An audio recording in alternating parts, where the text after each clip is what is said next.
So, chapter 85 of Kaiju number 8 just released, and I cannot be the only one who noticed this, but Matsumoto straight up takes a page from Koyoharu Gotoge's Demon Slayer handbook, because this chapter hits you right in the feels, man.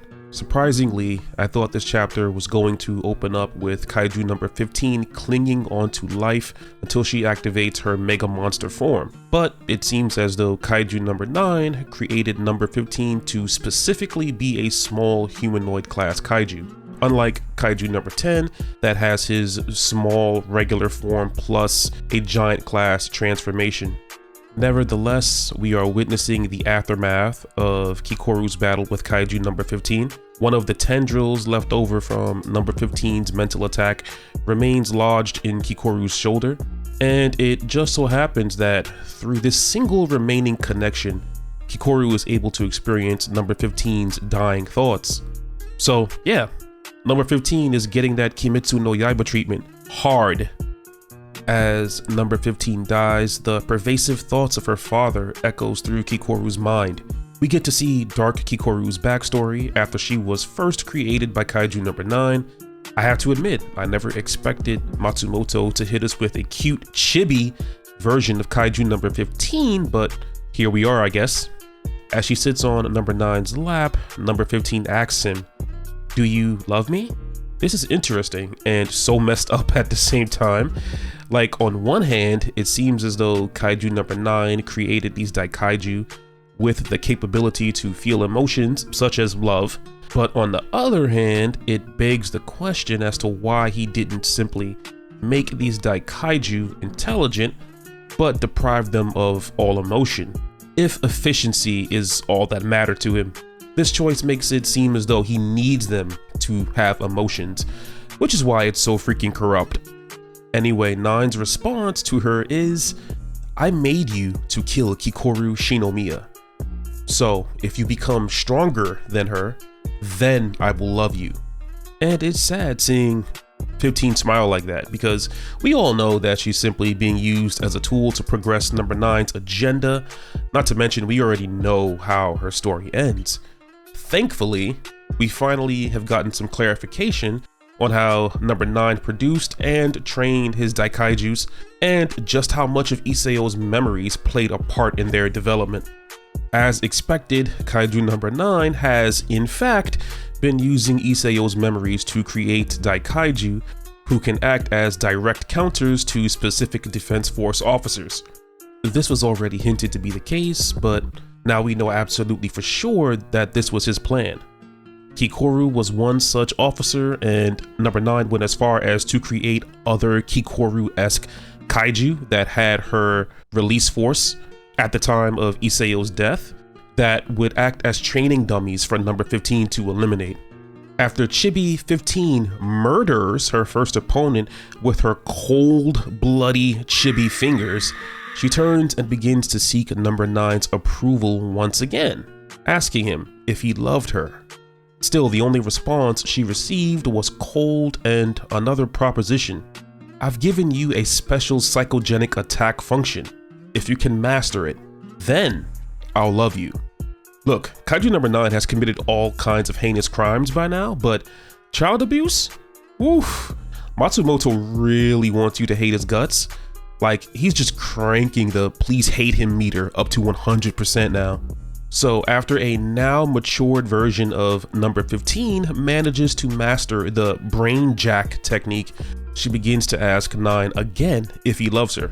And he just cuts her off at this point, saying, "Ugh, not this bullcrap again. Listen, little girl, I don't love you.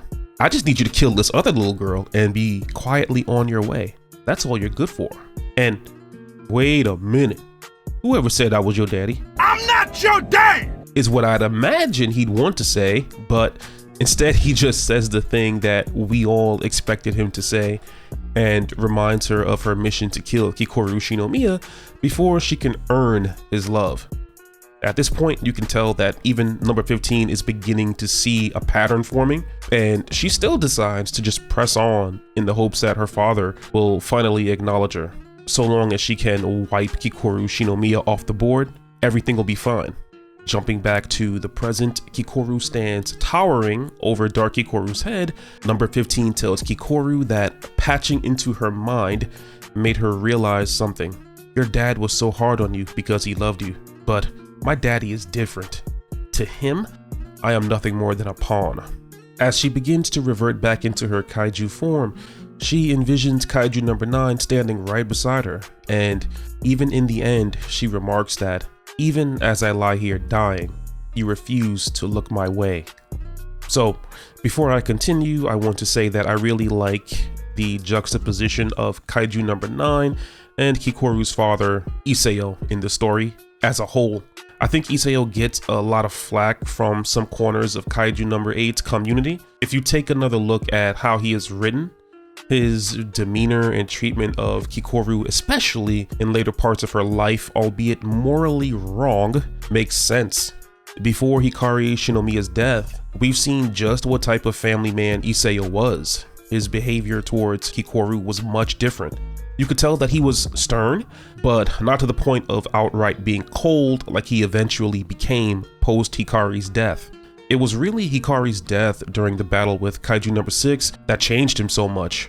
If you look at the subtext of the story and how it's been presented to the reader, the very death of his wife consumes him with anger and fear, and you can see that deep within his eyes during Hikari's funeral service. From that point on, his every action and interaction with Kikoru was done for the sake of making certain that Kikoru would never end up like Hikari did.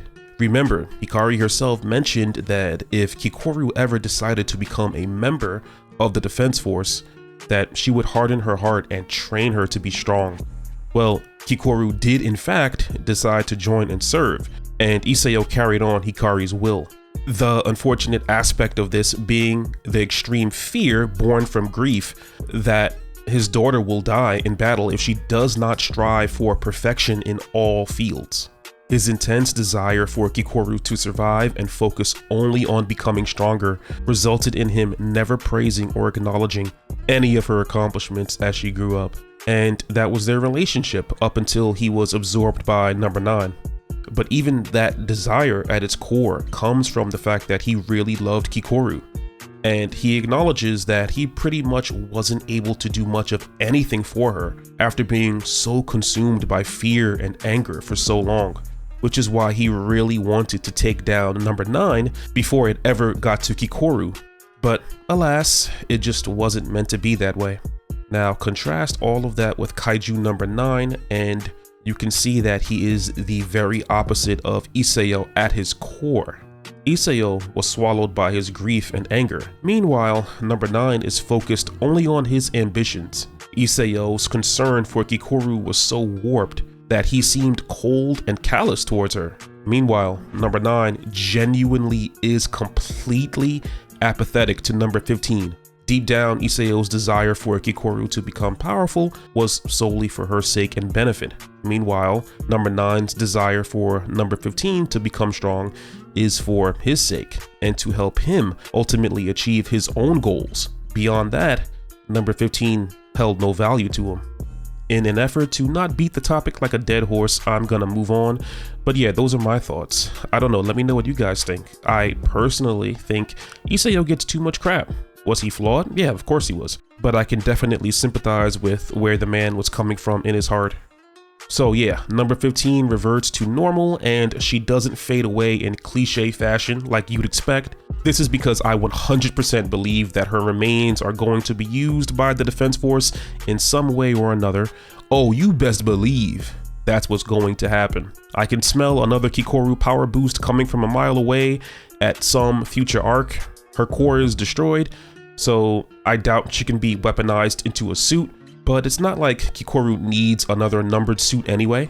No, I fully expect number 15's remains to be converted into a weapon of sorts, hence the detail of her lifeless head just lying there on the ground. And thank goodness that Matsumoto didn't make Kikoru cry for this Daikaiju's death after all that it put her through. That would have been ridiculous, so I'm happy to see Kikoru mention that she can't feel any affection for her. I ain't forget about those 6 troops she vaporized almost 10 chapters ago. They have finally been avenged. Kikoru wipes the tears from her eyes that are more than likely because she could understand exactly what drove 15 to do the things that she did, and vows to punch number 9 in the face on her behalf. To which I say, Kikoru, listen, let me move closer to you. I like you, but don't push it. Something tells me you have served your purpose in this arc. The next time you see number 9, girl, you are getting folded until Kafka pulls up. Just humbly take your win and quietly exit stage left. Only time will tell whether you are going to become a Maki or a Nobara. Y'all know what I mean. I'll leave it at that. So 15's vitals are pretty much gone, and everyone back at command is understandably happy about this win. I didn't forget about Kurusu, and I'm happy that he didn't have to sit there and watch Kikoru die like Iseo did. But the war is far from finished. Narumi platoon is able to re-establish contact with command, while Narumi himself is still out there getting smoked by Kaiju number 11. What happens next is such a great moment in the story. So Kikoru casually chats Gen over the comms and says, "It's your turn now. Show me, your disciple, those skills of yours, Master Moron." And Narumi's response is basically, "Alright, she called my number, bro. Like, now I gotta actually win this." Then he slicks his hair back like he's Virgil or something. Hey, Gen is fitting to go off next chapter, and I am definitely here for it. I really want to see how this matchup plays out. Since Narumi cannot predict the water's movement like he can a physical body, it's got me curious to see what he works out. And Matsumoto, you have got my full attention right now. If I had to rate this week's chapter, then I'd give it a 9. Solid chapter, can't wait for the next one. If you guys like this kind of content, then click the thumbs up, comment, and consider subscribing. Hit the bell to stay notified. It's your boy Wes signing off. God bless. Peace.